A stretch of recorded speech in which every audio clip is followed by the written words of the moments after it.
All right, good afternoon, everybody. My name is Kevin McMahill. I'm the sheriff of the Las Vegas Metropolitan Police Department. Over the last couple of days, since the bombing and death of the individual inside of the Tesla at Trump Towers, had a number of priorities that we've been trying to accomplish over those days. The first one of those priorities was to confirm that there's no further threat. I think we've completed that. The second was to positively identify the suspect. We've also done that today. I can confirm that that is Matthew Livelsberger. We also wanted to confirm that there were no other actors involved in this incident. I believe we've done that, and you'll hear much more about that as we move forward today. We've also today, I'm going to be able to share with you some of what we believe to be his plans and motives as to why he conducted this attack. Now, before we go on, I want to just address a couple of things before we get too far along here. I want you to know that we're very well aware of a podcast that is going around today and the contents of the letter in that podcast. And I just want you to understand that since we've been conducting these press conferences, I have only given you information that we have verified and deemed to be factually accurate. We've been aware of that document for a while now, and we still have not completely gone all the way through that and verified that entirely.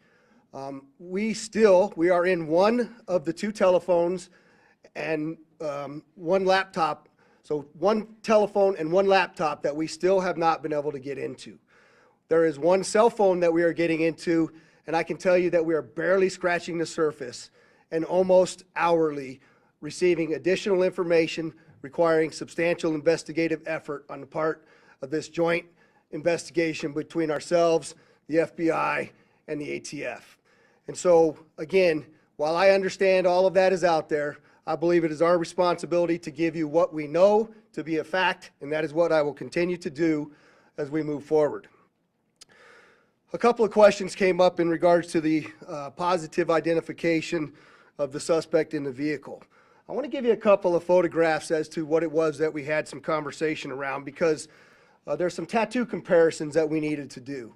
And in those tattoo comparisons, in this particular photograph, you can see a tiger tattoo, and there's a secondary tattoo on the stomach that the wife had told us about. You can see that some of it is burnt, some of it is not burnt, and while the body was still in the vehicle, we were unable to identify those specific tattoos until we were able to remove some of it. Secondarily to that, there's also a surveillance photograph that we obtained of our subject in Colorado wearing that very distinctive brown jacket. You'll see that a little bit later here in some of the photographs that one of the assistant sheriffs is going to talk to you about. There's also a lot of conversation that I hear out there about the fact that the identifications, the credit cards, and the number of things that I provided to you previously did not show up as burnt in the explosion in the vehicle. And so I did think it was important for me to address a couple of those issues so you understand where we're at. That's a photograph of the wallet. It's a leather wallet. Clearly it's burnt up pretty well. However, that wallet was found in the back seat under some debris in the vehicle, and it contained, you'll see in this photograph, the credit cards, a photograph, and a number of other pieces of identifying information. The military identification that I initially told you about was also located within inches of the wallet. And you'll see much of this stuff does have some burn damage on it. The passport that I described to all of you was found in the back, in the bed of the truck under debris as well, and you'll see a photograph of that in there. I also had mentioned to you that we were going to be doing dental records to identify the subject in the vehicle. The Department of Defense provided those dental records to us. We then forwarded them to the coroner, and the coroner also provided a positive identification for us. Finally, we had also requested DNA from the family, which was provided to us, and it matched to our suspect. We then, of course, had now confirmed fully his identity to you. There has been, again, a tremendous amount of investigative effort that has been conducted now, and I'm going to introduce to you Assistant Sheriff Dory Corin to go over some of the extensive investigation that has occurred. Dory? Good afternoon. I'm Assistant Sheriff Dory Corin. I oversee our Homeland Security and Investigative Services group, which includes our counterterrorism unit that's been working around the clock on this investigation. I just want to briefly share a few updates on some key areas to include the operational activity that led up to this incident, a little bit of information on the post-blast investigation as we know it today, and then finally some of the information that we're discovering most recently about motives and plans to give you some insight on why this individual committed the act that he committed. To begin, just with the operational activity, the sheriff yesterday talked about the route that the suspect took to get to Las Vegas. We used a lot of this information to be able to track down video surveillance footage around different locations, as well as financial records, as well as call data records, as well as looking at the Tesla charging stations to be able to determine exactly which route the individual took, but more importantly, that it was the individual that we've identified, as well as the only individual in the vehicle during the path that he took to Las Vegas. As you'll see here in this video here at one of the charging stations, there's just one example. You'll see our suspect here. He'll exit the vehicle. He'll walk around the vehicle at different times. At one point, you're going to see that he opens the door of the vehicle. He retrieves a coat. He puts that coat on, and you're going to see that at different parts to include the photo that the sheriff talked about just a few minutes ago. We use this video information as well as what I said earlier about the financial records in terms of purchases being made with different credit cards, call data records, a video canvas at multiple locations, trying to use all of that to corroborate that the individual that we've identified is the same individual that drove that Tesla during that route that we've identified to Las Vegas. In addition to that, we also talked about the phones that were recovered. There were 2 phones that we recovered from the vehicle. Both phones were damaged. We are still trying to access the data in one of the phones, but we have been fortunate in our team, which is second to none, has done a really good job accessing the data in one of the phones that was recovered. You can see the phone here in the vehicle. It's very burnt from the outside. You can see another image here. But we're able to take this phone and be able to extract the data using a variety of different tools. And in that, we've identified a variety of information, but one thing in particular is there was an application in there that the suspect used to take notes. In that application, one of the notes is titled Surveillance Log by the Suspect. It appears to be more of a journal of activity. It dates for about 10 days leading up to the incident, from December 21st to December 31st of this past year. In that surveillance log, or as we would like to call it, a journal, because it's more of a diary of activity that he's conducting, we identify multiple locations that match what we have in the route. We identify activity that we've matched. So for example, him purchasing firearms, him purchasing camping equipment or other types of equipment that were used in this incident matched what our data showed in terms of the route and the video surveillance we were recovering along that route. Beyond the operational activity, I want to also get a little bit into the post-blast investigation. So make no mistake, this is a suicide vehicle-borne improvised explosive device, or short, it's a suicide VBID. We know also, as mentioned by the sheriff yesterday, there was a self-inflicted gunshot wound by the suspect. The coroner was very specific. In their examination, it was an intraorbital gunshot wound, which essentially means that the suspect put the firearm in his mouth and discharged the gun, and ultimately the round came out to the left side of his head. In addition to that, in terms of our assessment of the post-blast to confirm that he's the only individual involved and the only individual in the vehicle, we did a variety of video and photo comparisons to match the clothing. So if you look here, for example, this is a video in Las Vegas, and you're going to see in a moment here where he parks the Tesla truck. He comes out, and you're going to see some descriptive clothing that matches some of the other video that we've recovered along the route. Please keep in mind, this is a very extensive investigation, so there's a lot of content for us to review and examine. We're just showing examples and samples as we get them. There's more information as we go through it. But in this video, you can see even the distinctive jacket that he is wearing in that vehicle. The other thing that's important is the sheriff mentioned yesterday that Tesla sent to us engineers to come to Las Vegas to help us extract data from the vehicle. Thanks to their support, we were able to extract an SDMI chip from the Tesla vehicle. And Tesla was able to confirm to us using the data from the vehicle that the vehicle was not in full self-driving mode at any time during this incident. Finally, the last category just to touch on is motive, which I know everyone is very eager to try to understand and be able to explain what happened. I'll reiterate what the sheriff said is we still have a large volume of data to go through and a lot of content to go through. As you know, with any one of our devices, there's thousands, if not millions, of videos and photos and documents and web history and all of those things that need to be analyzed. But with that, just as a preview for as we get information, we're trying to be as transparent as possible. There were a couple pieces of content we thought were important to share for now. One is in the note application, he seemed to have 2 letters. One letter in particular, as you can see here, this is an excerpt from that letter. He says, fellow service members, veterans, and all Americans, time to wake up. We are being led by weak and feckless leadership who only serve to enrich themselves. He goes on to explain a variety of other grievances and issues, some political, some personal, a variety of other things which we will do our best to release very quickly here. But then there's a second letter where there's some more excerpts. This one seems to be dated after the fact in that notes application. And in there, you can read a couple of the excerpts. We are the United States of America, the best country, people to ever exist. But right now, we are terminally ill and headed towards collapse. This was not a terrorist attack. It was a wake-up call. Americans only pay attention to spectacles and violence. What better way to get my point across than a stunt with fireworks and explosives? Why did I personally do it now? I need to cleanse my mind of the brothers I've lost and relieve myself of the burden of the lives I took. I'd like to just also expand on that and understand that these are just excerpts. In there, he does offer additional information that is varying on the spectrum in terms of political grievances, issues about the conflicts elsewhere, not here, domestic issues, societal issues, a variety of other things, including personal challenges as well.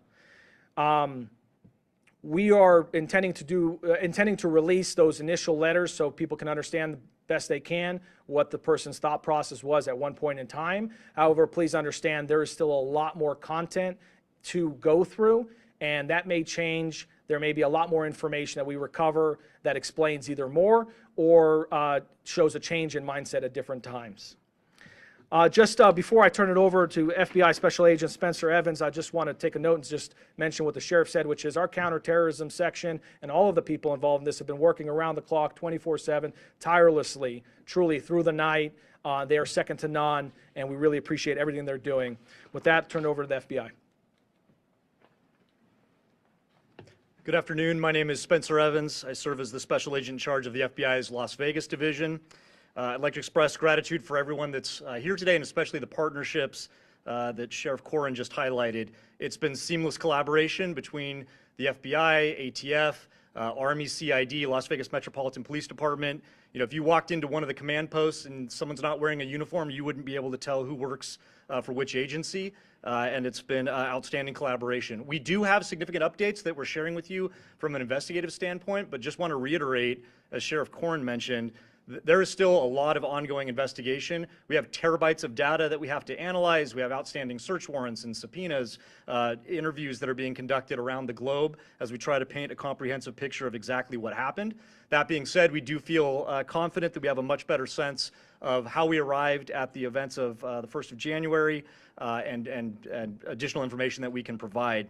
So I'd like to first begin by addressing something that continues to be widely speculated, whether or not there was any connection between what happened in New Orleans on New Year's Day and then the incident here in Las Vegas just a few hours later. Just to be clear, there is no evidence that these two events are connected. The only things that we have connecting them are incidental, what we believe to be coincidental similarities in that both vehicles were rented through the same service, that they were both subjects served in the military, that they both stayed at an Airbnb, things like that. We've identified no telephonic or email communication between the subjects, no information that suggests that they knew each other, that they ever served in the same unit, that they were ever assigned at the same place at the same time and had interaction, and no witness interviews have corroborated or provided any information that the two events are connected in any way. In similar fashion, we have not identified any connection between this subject and any other terrorist organization. During the FBI's international investigation to date, as I mentioned, we have interviewed family members, friends, the subject's associates, and military members that he served with around the globe. Through these interviews, we've found that the subject held no animosity towards the president-elect. That's something that's also been reported. Investigative steps have discovered, and information from the Army indicates, that he likely suffered from PTSD, and we are also aware that there were potential other family issues or personal grievances in his own life that may have been contributing factors. Again, we're looking into all of that. It's evident that the subject considered, planned, and thoughtfully prepared for this act alone. That's what we believe, and we have no information to the contrary at this point. The FBI has been able to confirm some of this through the utilization of video footage in public areas as he traveled from Denver to Las Vegas. We have video footage that shows that he is alone outside of the vehicle, and that corroborates, again, what Las Vegas Metropolitan Police Department footage has also shown.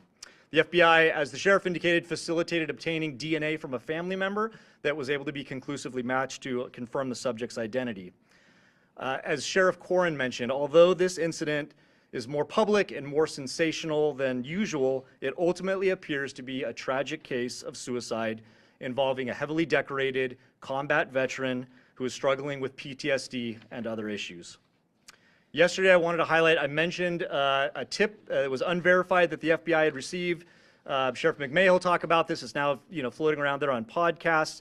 This is a tip that the FBI received after the bombing occurred that seemed to describe some of the personal grievances that the subject may have held. We still have not conclusively determined that that's from the subject, but feel confident based on evidence that we're uncovering on his devices that that was in fact from Leivelsberger.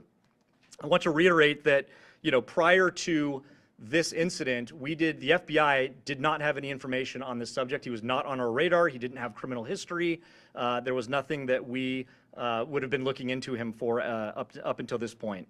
Last thing I just wanted to highlight briefly is it's not lost on us. We understand that there were victims. While the subject himself was the only person that was deceased, there were several folks that were injured, and obviously any sort of incident like this has a traumatic impact on the greater community and folks that are rightly so going to be scared and concerned, and some people that were inconvenienced and some that were taken to the hospital with injuries. We'd like to remind everyone that we're working with Las Vegas Metropolitan Police Department advocates, the Office of Emergency Services advocates, and the Southern Nevada Resiliency Justice Center to offer services to these victims. We recognize that there may be victims that are yet unidentified, so for those that might be suffering or otherwise impacted, we'd ask you to reach out to the FBI at 1-800-CALL-FBI. And in similar fashion, as we reiterated yesterday, anyone who has tips related to the subject or this particular incident, please call us at 1-800-CALL-FBI or submit a tip online at tips.fbi.gov. And with that, I'll turn it over to the Assistant Special Agent in Charge from the ATF, Kenny Cooper.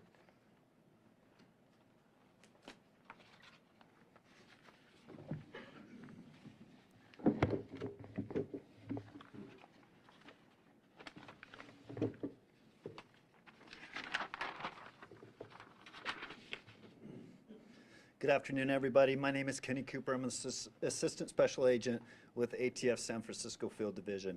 I have some very quick resource updates. ATF has brought in some of our top experts from our national response team that will assist with the sifting through the debris of the Tesla. And that's an abundance of caution to make sure that we've got the initiation sequence identified as best we can from the evidence that survived the thermal event of this explosion, and to ensure that no other bad actors were involved in the initiation of that device. Also, my second update is to the firearms purchased by our subject on December 30th, 2024. Our ATF investigators were able to track down that lawful purchase at a gun store in Colorado. Our subject arrived in that gun store by himself on December 27th and initiated the ATF Form 4473 and actually paid for those two firearms that were recovered from the Tesla on the 27th and was sole occupant of a vehicle arriving and departing that on that date. And then on the 30th, we have video evidence of our subject entering that gun store as the sole occupant of the Tesla, he actually received and transferred those 2 firearms and took into his possession at that time, and departed as the sole occupant in the Tesla. Those are the 2 updates that I'm here to provide to you at this time. Thank you.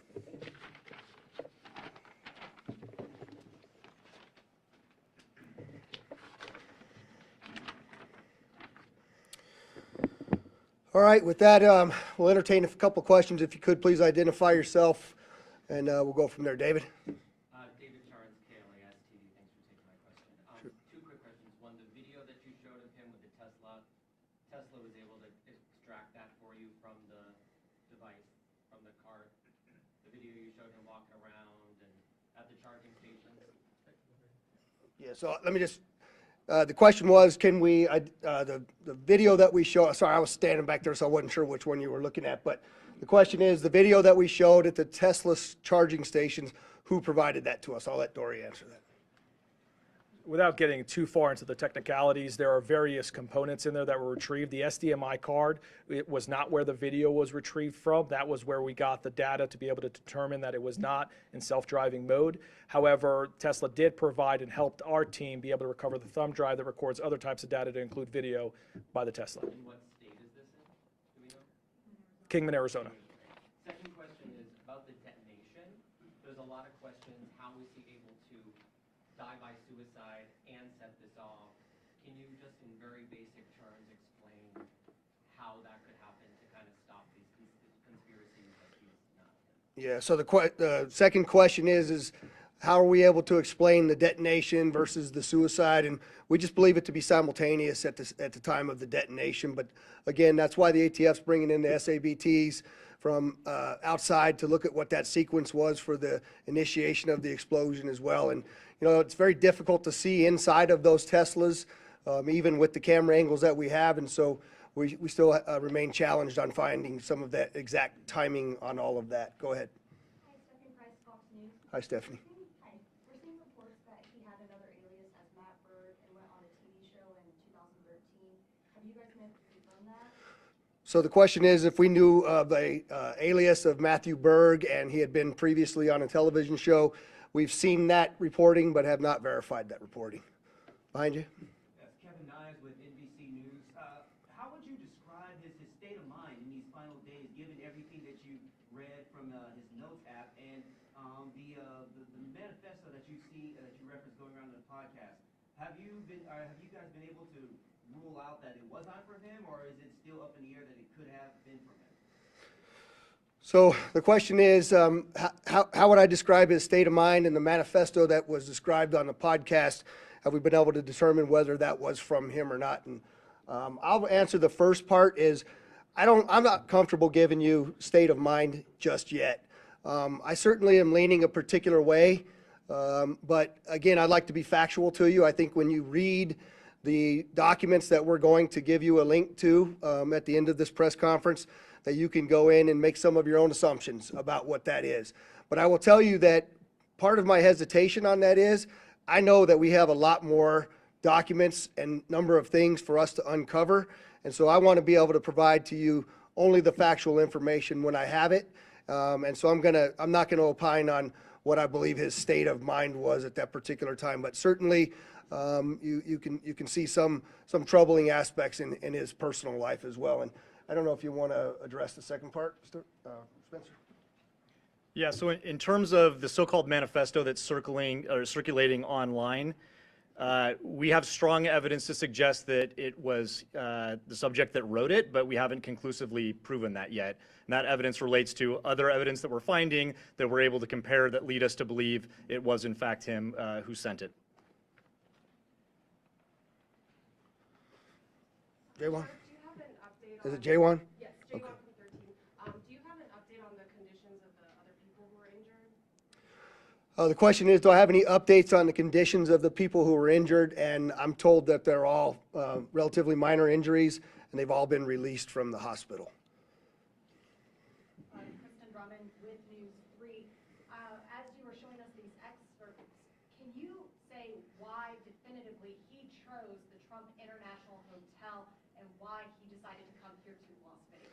Yeah, the question is, with the excerpts that we showed, can we definitively identify why he chose the Trump Hotel Tower location as well as Las Vegas? And the answer is no. In fact, I think when you read through some of that, you might find that there were some other considerations as well for other locations. And we can't verify all of that at this point, and so that's why I haven't talked about that publicly. Do you know what other locations he was considering, and were they here in Nevada? There was one location in Grand Canyon that was specifically talked about there, but we haven't been able to verify anything as well. All the way in the back.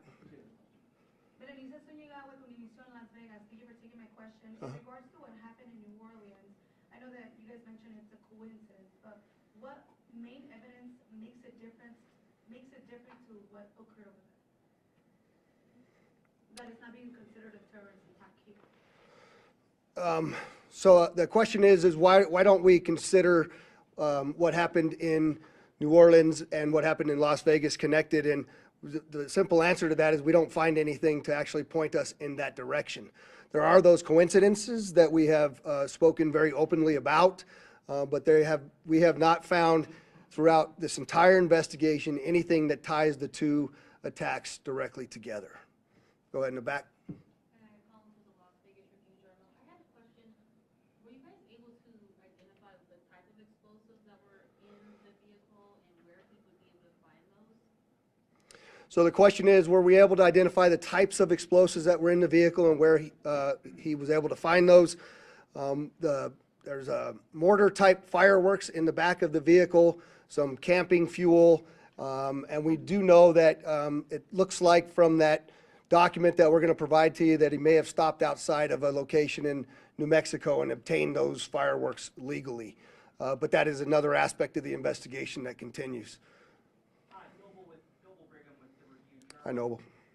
Thanks for taking my question. We've heard that the suspect wasn't opposed to President-elect Trump. Do we know anything about what his political views were? The question is that we know that we've said that he was not opposed, the suspect was not opposed to President-elect Trump, and do we know what his political views are or were? There's a variety of different reporting out there, Noble, on what that is and some of the people around him and what their particular political views were. I think when you read some of these documents, you'll see that he actually calls it a stunt in one of these documents that we're going to release to you, that he was trying to get the attention of the American people because he was upset about a number of different things. But I'll let those writings speak for themselves. I'm not conclusively telling you anything about his political affiliations at this point, but I think that's more to come on that. Sir? Anders Gutierrez with CBS News. Talk to us about you have an individual who is obviously struggling with mental health here, a member of the military service. There are others out there who may be struggling with this, a lot of mental health issues here. When they read these letters that you're about to release, how do you quell others who are struggling with the same from carrying out and seeing this as an inspiration? How do you quell the copycats out there? Yeah, so the question is obviously there's mental health involved in this, as we've already talked about, and how do we quell the others that are similarly situated to him out there in America? And you know, I think Spencer rightly talked about this for a moment, is what you can tell by looking at this, that PTSD from a highly decorated United States currently serving military individual, from what I'm told was 5 tours of combat, obtained some of the highest awards you can get. It's not much different, quite frankly, than the reasoning why we started our wellness bureau here at Metro and taking care of the heart, mind, body, and soul of the people that are out there doing this work, because they're exposed to things, they see things, they hear things, they feel things, and they smell things that most normal people don't have to do. And the heroes that are serving in the military and on the front lines of America's policing are challenged that way. And so I think, we need to really pay attention to those individuals, pay attention to what mental health in America looks like. And I think this is just one more incident that brings that to the forefront of where it is that we are in talking about these types of things. I'll take one more. Thanks for taking my question. Sure. Do you know why he chose the Cybertruck? Was he trying to send a message considering who the CEO is? And then just really quickly, could you confirm if the podcast you're talking about is the Sean Ryan podcast? The Sean what? Is it the Sean Ryan podcast? Is that the name of it? Yeah. So can I tell you why he chose the Cybertruck is the first question? No, not really. I haven't been able to find anything definitive about it. Secondly, is it the Sean Ryan podcast? And yeah, that's the podcast that I'm referring to. And I'm sorry, there was one more hand over here that, go ahead. Guy Tannenbaum, Channel 13 here in Las Vegas. Hi. Has there been any more speculation, more understanding on why he chose the route that he chose? Obviously, coming from Colorado, you can go through Utah. That's a more common way to hit the 15. Any more understanding when we're thinking about all the different potential sites that he could have chosen for this? So the question is do we know why he chose the route that he chose? I don't think we can tell you we know why he chose it, but I can tell you that there's some writings in those documents that we're going to release to you that he mentioned going to the border as well as going to the Grand Canyon. And so we continue to look through all of the available evidence to help us answer that question better. And with that, I'd just like to, again, thank you all for the great work you're doing in helping us get this story out. And obviously, as we get additional information, we'll push it out to you. Thank you very much.